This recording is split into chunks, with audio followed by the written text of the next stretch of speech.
Magandang araw po sa bawat isa sa inyo. Welcome back to our 365 Daily Devotions. Bago po ako magsimula, gusto ko munang batiin si Lola Norma ng Isabela. Hello po sa inyo. Alam ko po nanonood kayo. Maraming salamat sa Panginoon sa inyong buhay. Gusto ko rin pong batiin si Tatay Johnson Agustin. Happy 51st birthday po sa inyo. Patuloy po kayong pagpalain ng ating Panginoon this year and in the coming years. Now, ngayon po ang huling araw ng ating talakayan patungkol po sa intimacy with God. Sa buong linggo po ito ang ating tinalakay. I hope na palapit po tayo sa ating Panginoon. Now, yung tatalakayan po natin ay magmumula po sa Mark chapter 2 verse 17. Ihanda po natin ang ating mga puso't isipan tumanggap ng biyaya ng salita ng Diyos. Sabi po rito, on hearing this, Jesus said to them, "It is not the healthy who need a doctor, but the sick. I have not come to call the righteous, but sinners." Narinig ito ni Jesus, kaya siya ang sumagot, "Hindi nangangailangan ng maggagamot ang walang sakit, kundi ang may sakit. Naparito ako upang tawagin ang mga makasalanan, hindi ang mga matuwid."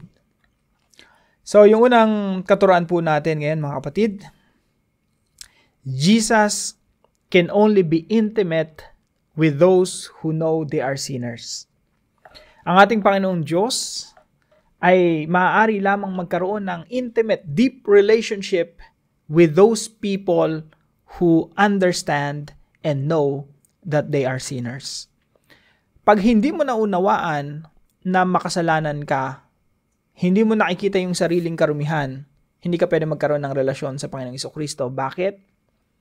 Kasi ang Panginoong Jesucristo, siya'y tagapagligtas at ang inililigtas niya ang mga taong makasalanan.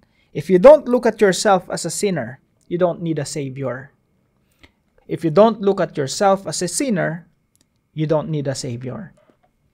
Tingnan po natin yung ating mga talata sa kabuuan. Makikita po natin dito na merong dalawang klaseng tao. Yung isang klase ng tao, ito yung mga nasa templo, naglilingkod sa templo, mga Pariseo, Saduceo, mga scribes, mga nagsusulat, no? Manunulat, yung nag-aaral ng kautusan, teachers of the law, at mga nagsiservisyo sa templo. Sila yung mga quote-unquote banal ng mga panahon na yon. Pero hindi mo makita ang Panginoong Jesucristo na kasama sila at kabanding at na nakikipagkainan sa kanila. Ang makikita mo, ang Panginoong Jesucristo nakikipagkainan, nakikipag-usap, nakikipagbanding sa mga taong makasalanan. Tingnan niyo po rito sa kabuuan ng talata sa Mark chapter 2 verse 13. Sabi rito, ang mga kasalamuhan ng Panginoong Jesucristo, yung crowd.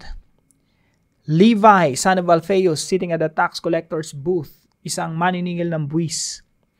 At habang ang Panginoong Jesucristo ay nandun sa bahay ni Levi, ang kasama niya many tax collectors and sinners, mga taong makasalanan, mga maniningil ng buwis, sila yung mga korap, sila yung mga nagtatrabaho, kumbaga sa panahon natin ngayon sa BIR, mga tax collectors. Sabi dito, many tax collectors and sinners were eating with Jesus and His disciples. For there were many who followed Him. Yung mga tagasunod ng Panginoong Jesucristo, puro mga kasalanan, no? Kaya yung mga tanong ng mga Pariseo sa mga disciples ni Jesus, why does He eat with tax collectors and sinners? Bakit si Kristo, very intimate, nakikipagbanding, nakipagkwentuhan sa mga tax collectors and sinners? Bakit nga ba, no? Bakit hindi sa mga religious people na nandun sa templo? Bakit hindi dun sa mga Pariseo at Saduceo? Bakit hindi doon sa mga taong banal? Bakit doon sa mga taong makasalanan? Now, nung narinig ito ng Panginoon Jesucristo, sabi ni Jesus Christ, siya yung sumagot, "It's not the healthy who need a doctor, but the sick. I have come to call the righteous, but sinners." Ano pong ibig sabihin nito? Mga kapatid, hanggat hindi natin naunawaan na tayo makasalanan, hindi natin kakailanganin ng Panginoong Jesucristo. Hanggat hindi natin naunawaan na tayo may sakit, hindi natin kailangan lapitan ng Panginoong Jesucristo na ating dakilang manggagamot. Kung ikaw ay taong magaling, walang sakit, hindi ka magkakaroon ng intimate relationship with Jesus Christ, our great healer. Parang ganito lang po yan. Meron akong kaibigan, no? Very close to me. May crush na crush siya, dentist. Ang problema, Hindi siya makapunta dun sa dentist na yun kasi nga, once every 6 months lang nagpapalinis ng ngipin. Hindi siya, kahit gusto niyang diskartehan, hindi niya madiskartehan. Wala siyang dahilan para lumapit eh. Ang hirap maging intimate sa ganung klase, no? Kasi pag dentist ka, mas mapapalapit ka sa isang dentist kung ikaw laging masakit ngipin o magpapabunot ka ng ngipin linggo-linggo, something like that. Pero yung kaibigan ko na yon, papalinis lang siya ng ngipin once every 6 months. Ang hirap maging intimate, no? Nakikinig siya ngayon. Pero sa relasyon natin sa Panginoon, ganun po, no? Hanggat hindi natin nakikita yung sarili natin na may sakit, it's hard to become intimate with the Lord Jesus Christ. If we look at ourselves as righteous, we cannot be intimate with the Lord Jesus Christ.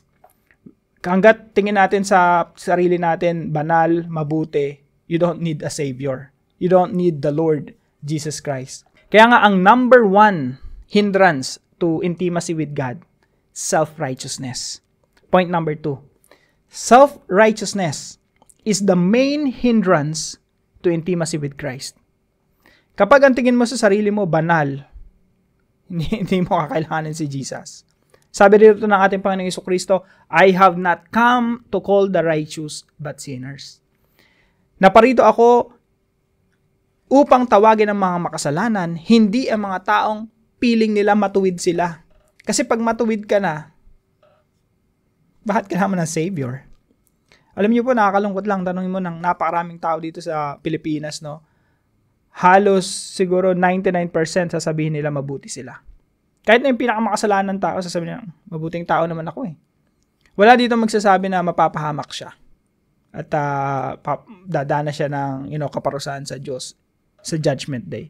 Kasi ang tingin nila sa sarili na mabuti naman ako, hindi naman ako gumagawa ng masama, hindi naman ako kriminal, hindi naman ako nang-rape, hindi naman ako pumapatay. Lagi ang standard yung mga taong mas masama sa kanila. Kaya ang tingin nila sa sarili nila mabuti. If you look at yourself like that, you don't need Jesus Christ. Pero kahit anong tingin ng tao sa iyo na napakabuti mong tao, pero pag ang tingin mo sa sarili mo, Lord, makasalanan ako. That's the time you need Jesus Christ. That's the time you will come to the Lord Jesus Christ. Kaya nga po sabi rito sa Luke chapter 18, no, merong talinghaga rito patungkol sa dalawang lalaking pumasok sa templo. Yung isa pariseo. Tingin niya sa sarili niya malinis. Tapos pag nanalangin pa siya, talagang taas noo. O Diyos, nagpapasalamat ako sa inyo sapagkat hindi ako katulad ng ibang mga magnanakaw. Kinukumpara niya yung sarili niya sa mga mas mabababa sa kanya. Hindi ako magnanakaw, hindi ako mandaraya, mga lunya. Kahit hindi ako katulad ng maniningil ng buwis na ito. Hindi ako makasalanan katulad ng ibang tao. 2 beses ako nag-aayunan sa isang linggo, nagpa-fasting ako, nagpe-pray ako, nagpupunta ako sa church, nagbibigay ako ng tithes, nagpe-praise and worship ako. I'm better than these people. I'm holier than other people. I'm better. Samantalang isang tao naman dito, maniningil ng buwis, nakatayo sa malayo, di man lang makatingin sa langit, dinadagukan ng kanyang dibdib. Kasi ang tingin niya sa sarili niya makasalanan. Ang sabi niya sa panalangin niya, O Diyos, mahabag po kayo sa akin na isang makasalanan. Lord, makasalanan ako. Patawarin niyo ako. Mahabag kayo sa akin. Alam niyo po, sabi ng Panginoong Jesucristo dito, sinasabi ko sa inyo, ang lalaking ito'y umuwing matuwid sa harapan ng Diyos. Itong tao na to, naligtas, justified, pinawalang sala. At hindi ang pariseo. Ang sino mang nagmamataas ay ibababa at ang nagpapababa ay itataas. Ganyan po sa kaharian ng Diyos. Ang taong tingin niya sa sarili niya may sakit, makasalanan, doon ka makakasumpong ng Savior and Healer, Jesus Christ. Kaya po, point number 3, mga kapatid, the cry of repentance is more intimate than the praise of the righteous. Yung iyak, pagdadalamhati ng pagsisisi dahil sa labis-labis nating kasalanang nagawa, that's more intimate. Mas deep yung relationship mo with the Lord. Mas merong intimacy with God rather than the praise of the righteous. Masigit pa yung kaysa sa mga pagsamba ng mga taong tingin nila matuwid sila. Kaya mga kapatid, pagdating sa application natin, number 1, do not be self-righteous. Huwag kailanman tingnan natin sarili natin na mas better dahil nagsisimba tayo, mas holy, mas banal, kasi nagpe-praise and worship tayo, nagba-Bible study tayo, matagal na tayo sa pananampalataya, malago na tayo sa pananampalataya, we're better than other people, we're better than new believers, new Christians. mas mature na tayo, masigit tayo kaysa sa iba. Do not be self-righteous. Na para bang tingin mo sa ibang tao ay mas mababa kaysa sa iyo. Tanong, paano natin titingnan yung ating mga sarili kung hindi ganon? Number 2, view ourselves as sinners saved by grace. Ganito dapat po natin tinitingnan yung ating mga sarili. Kapareho ng ibang tao na makasalanan. Ang pinagkaiba lang, we are saved by grace. Niligtas tayo dahil sa mayamang biyaya ng ating Diyos. At kung ano man ang kabutihang ginagawa natin, it's not because we are good, but because of the grace of God. Yung biyaya ng Diyos na nagligtas sa atin, yun din ang biyaya ng Diyos na nagbabago sa atin. Kaya tayo nagiging mabuting tao because of the grace of God. Because of the Holy Spirit. Yung banal na Espiritong isinugo sa atin, ang bumabago sa atin araw-araw. Kaya lahat ng ito, utang natin sa Diyos. Wala tayong maipagmamalaki. Ang kaligtasan natin, sabi sa Ephesians 2:8 and 9, hindi galing sa atin, hindi naggaling sa ating mabubuting gawa. Lahat ito galing sa Diyos purely by the grace of God upang walang sino man ang magmalaki sa harapan ng Diyos. Lahat ng natatamasa natin, kung ano man ang mabubuting ginagawa natin, nagbago man ang ating pananaw, nagbago ang klase ng ating pananalita, ang mga tindigan natin, ang anyo natin nagbago dahil naging Kristiyano tayo. Lahat yun by the grace of God. So we have to look at ourselves as sinners saved by grace. Never become a self-righteous. Pangatlo po, never stop approaching God, no matter how grave our sins are. Yes, totoo na makasalanan tayo. Pero hindi ibig sabihin na makasalanan tayo, hindi na tayo lalapit sa Diyos. Sometimes may ganun tayong pakaramdam na pag nakagawa tayo ng kasalanan, feeling natin, layo-layo natin sa Diyos, ayaw na natin bumalik sa Diyos, ayaw natin makasalamuha sa mga tao sa church, nagpapakalayo-layo tayo. Yun yung isang uri rin ng kasalanan, no? Na hindi ka nga self-righteous, masyado mo namang tinignan yung sarili mo na makasalanan, na hindi na, as if hindi na kayang abutin ng biyaya ng Diyos. As if hindi ka na mapapatawad ng Diyos. Another extreme naman yon. So, never stop approaching God. Yun yung biyaya ng Diyos na meron tayo Kahit na gaano katindi ng kasalanang nagawa natin, we can approach God anytime. And we should never stop approaching God. With confidence, sabi sa Bible, with confidence. Bakit with confidence? Kasi meron tayong tagapamagitan. Ang tagapamagitan natin ng ating Panginoong Jesucristo. Na sa pamamagitan ng Panginoong Jesucristo tayo napawalang sala, nilinis sa ating mga kasalanan, at itinuring na matuwid sa harapan ng Diyos. That's why, based on that grace, never stop approaching God. No matter how grave our sins are, wala tayong kasalanan na pwedeng gawin na hindi mapapatawad ng Diyos. Wala tayong kasalanan, kahit gaano pa kabigat yan, na makakapaglayo sa atin sa Diyos. Hindi tayo kayang ilayo ng ating kasalanan sa Diyos. Ganon kabisa ang dugo ng Panginoong Jesucristo na tumigis doon sa krus. Kaya mga kapatid, hindi ko alam kung anong pinagdadaanan natin ngayon. Hindi ko alam kung ano yung kasalanan na gawa natin. Hindi ko alam kung ano yung sitwasyon natin right now, but never stop approaching God. Because the grace of God is enough. Sapat ang biyaya ng Diyos. Sapat ang dugo ng Panginoong Jesucristo na sakluban lahat ng ating karumihan. Hugasan lahat ng ating kasalanan. At iharap sa Diyos ng banal, walang bahid ng karumihan. Yan po ang biyaya ng Panginoon. So never stop approaching God no matter how grave our sins are. Para po sa ating discussion, why is self-righteousness a hindrance to having an intimate relationship with God? Bakit pag tingin mo sa sarili mo banal, mas lalo ka pang nalalayo sa Diyos? Why is self-righteousness a hindrance, nakakapigil upang tayo magkaroon ng malalim na relasyon sa Diyos?